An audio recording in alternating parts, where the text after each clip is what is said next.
Kira. Di Japon. Shish! Nga naman yun eh. Di man ko kabalo mo kuhan ani ay. Ngani sa ano ba? Tindo kita sis, please. Please, please, please. PJ Simon. Kay? Kasi nagtanong na si... Ano siya? Ano dula?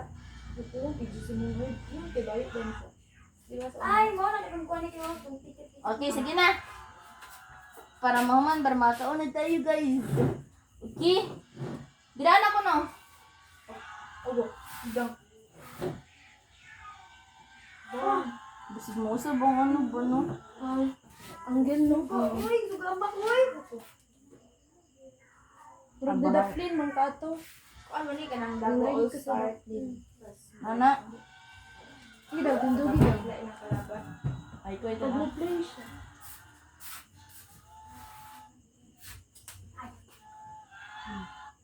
Nag-play na na, Gwen? Uy, sige na, sis. Okay. Ano ba?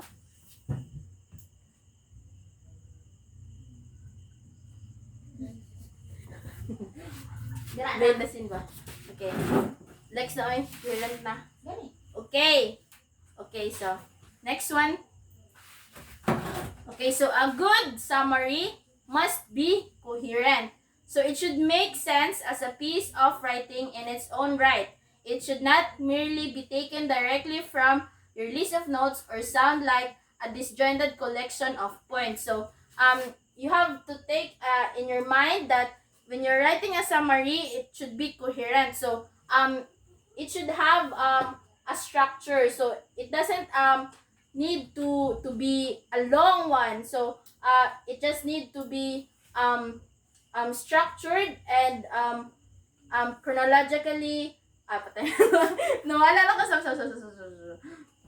Summary should make sense a piece of. Oh, man, ganina ba? Okay. Okay, so a summary must be coherent. So it should make sense as a piece of writing in its own right. It should not merely be taken directly from your list of notes or sound like it is a disjointed collection of points. So you have to take in mind though that if you are writing a summary, you don't need to include all that you have taken down or you have in mind. So you just have to remember that when you are writing a summary, it's important that you have a guide to be followed and it is structured, because if you don't have a structured guide to be followed, then the idea of your summary will crashing over. So the next one. So a good summary must be independent. So you are not being asked to imitate the author of the text you are writing about. So on the contrary, you are expected to maintain your own voice throughout the summary. Don't simply quote the author. Instead, use your own words to express your understanding of what you have read. So I have said earlier, no, you don't have to copy word by word what the author have written in a certain passage or a certain text. So as we have said earlier, you are the author of your summary. So you have to write your own path, but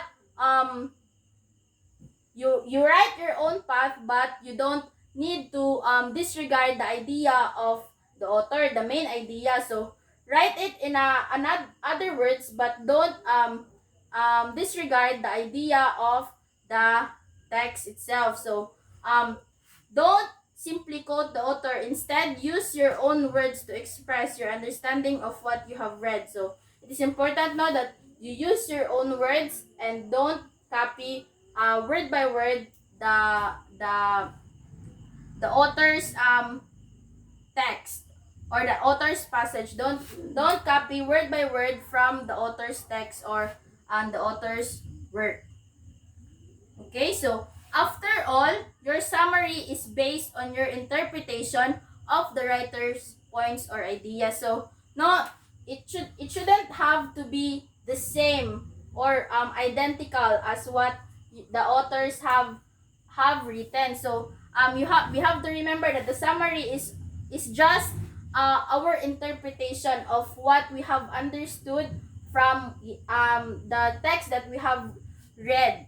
Okay, so however, you should be careful not to create any misinterpretation or distortions by introducing comments or criticism of your own. So we have to keep in mind that even though we are interpreting the work of a certain author, we change the main idea of the main topic of the passage. So we just interpret and interpret alone. We don't have to change something or to formulate something out of the author's idea. Okay, so we avoid misinterpretation and distortion by introducing criticism or other outside of the topic about the what we call the text of the author.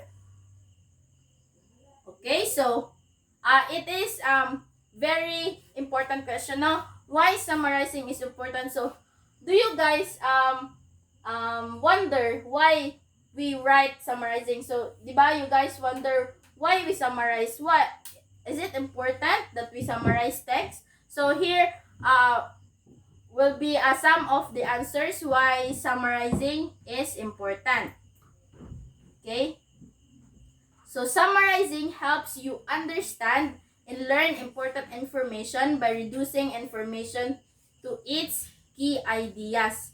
So as what I've said earlier, no, summarizing helps you to recall, to remember what you have read from a certain text, because you will shorten a long text, you will shorten it, and you will just include the main idea. So it will help you to remember easier the key points or the main idea of a certain topic. So summarizing teaches students how to discern the most important ideas in a text, how to ignore irrelevant information, and how to integrate the central ideas in a meaningful way. So it will help you students to learn to what do you call this, discern or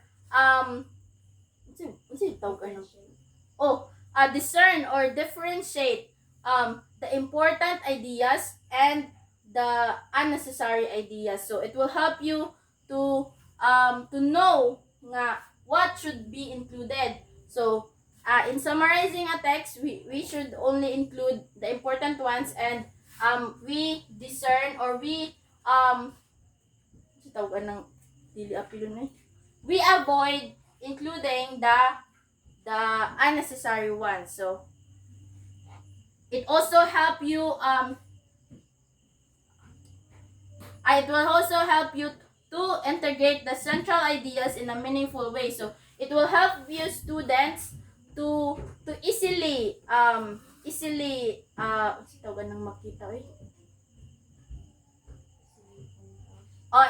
point out the main idea of a certain topic. So if you read, for instance, if you read a certain passage or a certain text, then summarizing will help you look for the main idea easily. Okay? So Malamang 41. i-play ko dun sa tagad. Dili mo ka to. Oh, Napit ba ka to? bulong nimo. Okay. Okay, next slide na.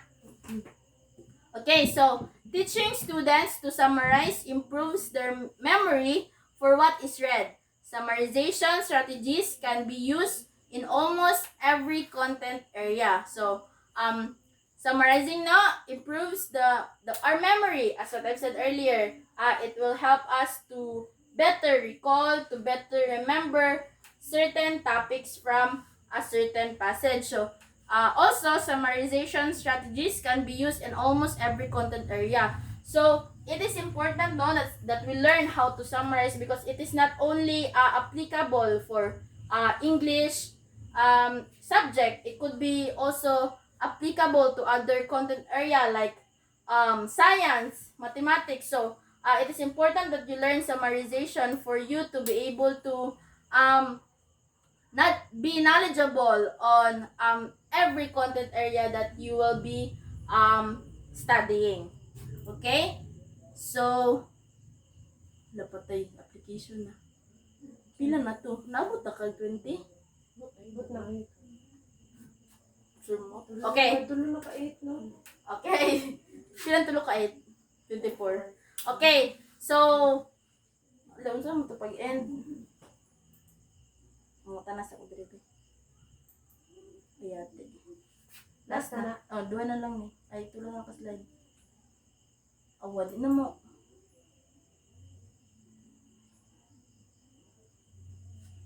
Content area. Okay. Okay, so, do you understand our topic for today? Yes, ma'am. Okay, so I am glad that you understand our topic for today. So, if you do, I will let you read a paragraph which consists of a lot of text. But you will write one sentence summary of each paragraph. So, the link of the paragraph will be sent on your GCs or group chats. Okay, so you will be sending it next week, Monday. So, in your assessment, you will read a short passage again entitled How to Use Social Media Responsibly. So, in your own words, write down the important points that you need to consider in the text. So, explain it in 3 to 5 sentences. So for your assessment now, you will be given a reading material. Here's the link in the reading material. And then, you will just list down all the main points or main ideas of that certain text or passage. And you have to explain what you have learned or what you have understood about the certain topic in 3 to 5 sentences. So you don't 6 and above sentences will be disqualified or will have minus points. Okay? So make it clear, concise, coherent. Use the tips and the other what's ito tawag ito kanina? What's ito? I use the tips that we have discussed earlier. Make sure it is clear. Make sure that it is coherent and etc. Concise. Okay. So, I know naman na you have understood what we have discussed earlier. So, and lastly, for your assignment note, choose a partner. Tell your partner about the story of your most unforgettable moment that happened to you. Oh, wait, so. Okay, so for assignment. Okay, so for your assignment, choose a partner. Tell your partner about the story of your most unforgettable moment that happened to you.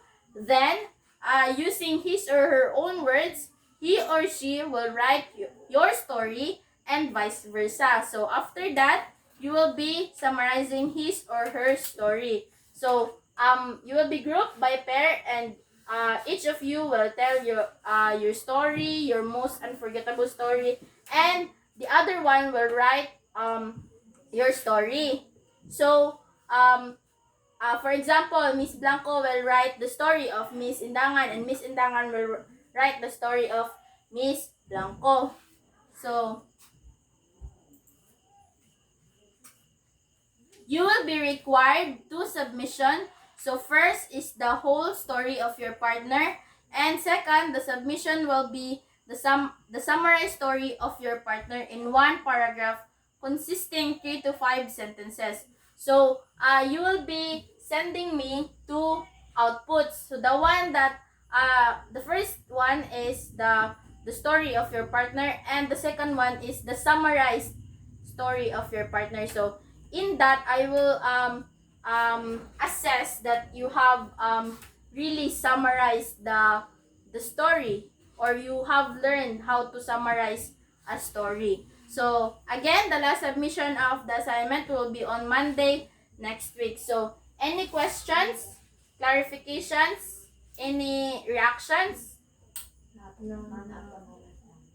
Okay, so if none, thank you very much for listening and participating in our class today. I'm very grateful that you have attended our class, and I hope that to see you next week. Okay, so goodbye everyone.